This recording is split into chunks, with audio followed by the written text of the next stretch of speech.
I'm a molecular neuroscientist by training, and this discussion I'm having with you today stems from a long-term discussion with Canadian historian Kirsten Uscalo that's been ongoing between the two of us for some time. And it concerns the notion of social contagion, which I think we're all quite aware of in our current milieu, but may not be so aware of having been around for a long, long time. So I'm going to talk about social contagion in early modern England. And of course, that's the England of Shakespeare. London was one of the largest. You can actually recognize that it would become the metropolis that it is today from this map. And of course, there were Shakespeare's plays, which were one way of the public interacting with the world of ideas that was going on. And in fact, within Shakespeare's plays, the notion of witches and their familiars plays an important role in some of Shakespeare's plays.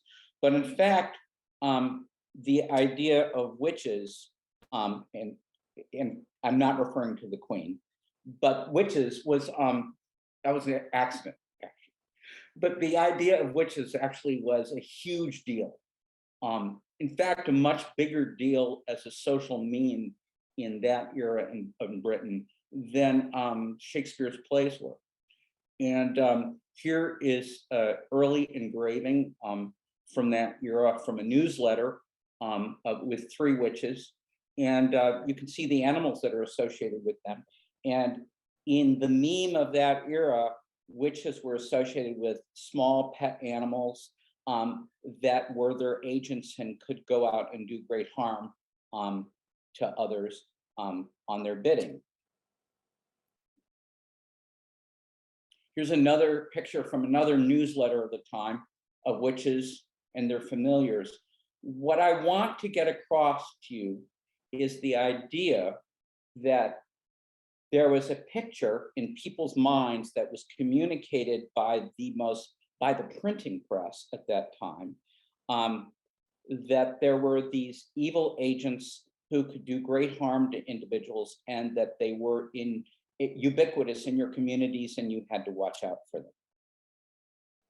And this is an example of one of the many, many newsletters that went out at the time describing what witches were doing and what was happening to them in the judicial system, and how they wreaked harm on people.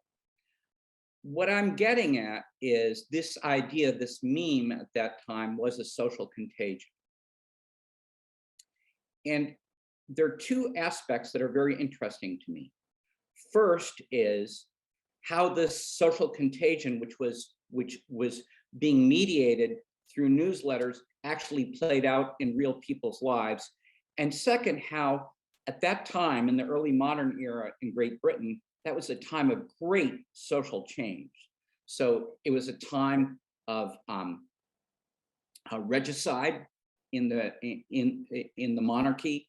There was a great revolution. There was the Reformation. So there was a tremendous amount of change going on at that time.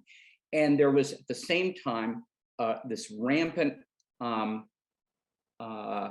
contagion of an idea that actually created great harm. I want to skip ahead to this picture. This is a picture from the much later Salem witches, but it gets to the most important part of the contagion that I want to talk about, which is the idea that people actually would get sick on the basis of thinking that a witch had cast a spell on them, and they would be sick. All right. So the question is, why did these individuals fall ill?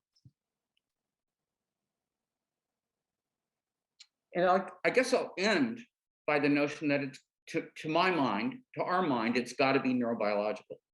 All right. So you have these mechanisms that have been around for a long time of communication, but something must be going on collectively in brains that allows something that's demonstrably factually false to actually repeat and itself in other brains. And I think it's a worthy area of research. Thanks.